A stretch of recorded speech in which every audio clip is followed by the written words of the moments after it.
So we completely redesigned the entire dashboard.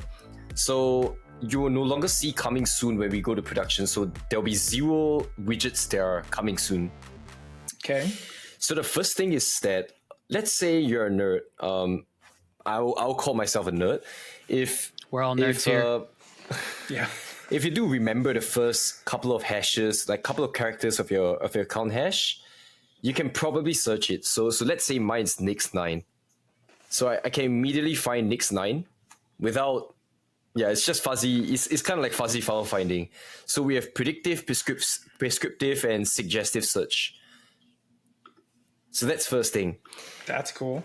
Yep. And then what's next is that for transactions, we have heard a couple of user complaints about, I can't tell what the action of the transaction is. Can you do that for me?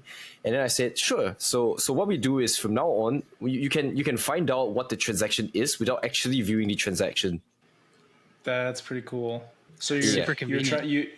For listeners, he's sort of showing a chart of transactions here, and one of the columns says action basically, and it'll list what that transaction is doing. So this one, for example, says NFT delist. So delisting an NFT. Presumably, you're finding ways to categorize transactions and surface what that transaction is actually doing, right? So there's one here that says soul transfer. That's great. How do you do that for like complex transactions with multiple, maybe even unrelated instructions?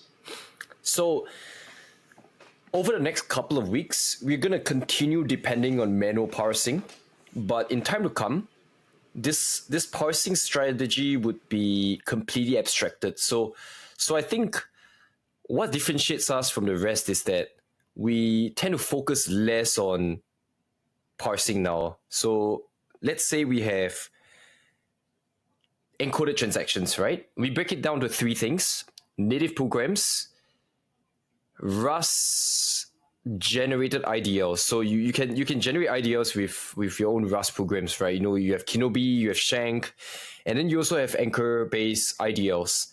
So all of these can allow us to parse transactions on the fly.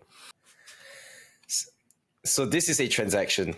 So transactions now, we completely shifted focus to retails. So you're gonna see a header that's gonna be very easy. So I think it's right for me to do this, right, James? Like it's good for me to narrate this because some podcast listeners would just listen, they wouldn't watch because they're probably on the move, and it's good to narrate. Well, this is the shameless plug. Like if you're only listening, you got to watch the video. Link in the description. Jump on the YouTube. Don't forget to like and subscribe. Yeah, don't forget, man. It's extremely important to follow them. Shameless plug complete. Yeah, but yeah. So we've taken a lot of attention to detail. So the detail that we have here is that we want to make it easy for retail users, but we also want to make it intuitive for developers. So, for example, when a transaction fails, we want to tell you what fails very quickly. So very quickly, you'll be able to see exactly why the transaction has failed, like slippage tolerance exceeded. For example, this Jupe swap, and you can see how much is being swapped, and you can see how much the tolerance was.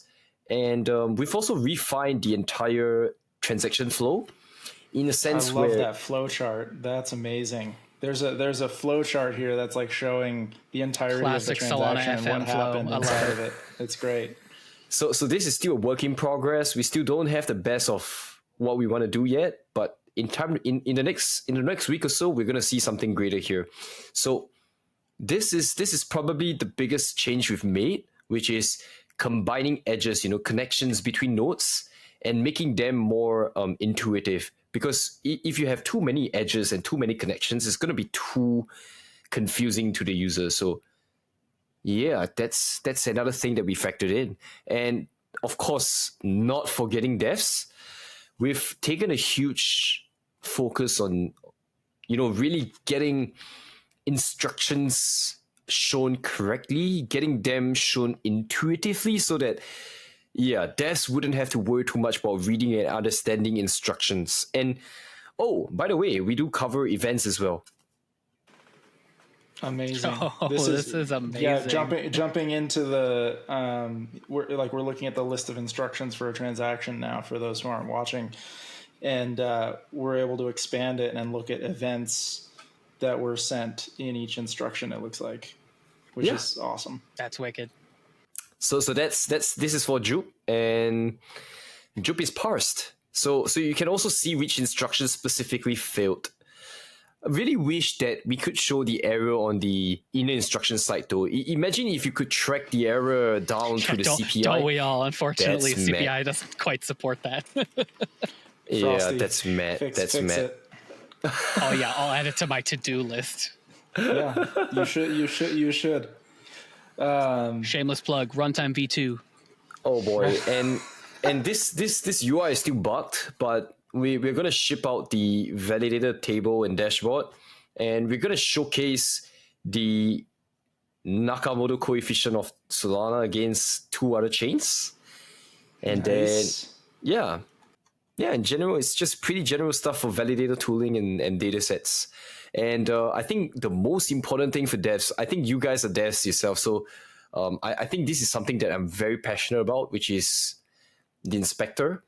I think this inspector is like, I like to use this phrase. It's like a wolf in sheep's clothing, because it looks like the same, right? It doesn't look any different from the open source Explorer, but if you were to like paste a base 64, oh, why is it telling me it's okay? So if you do paste a base 64 string, and if it parses the message, you would actually be able to deconstruct, decode anchor-based programs and any program that has IDL supported.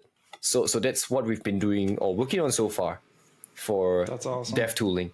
Of course, it's not rendering yet. I don't know why, but probably a bug.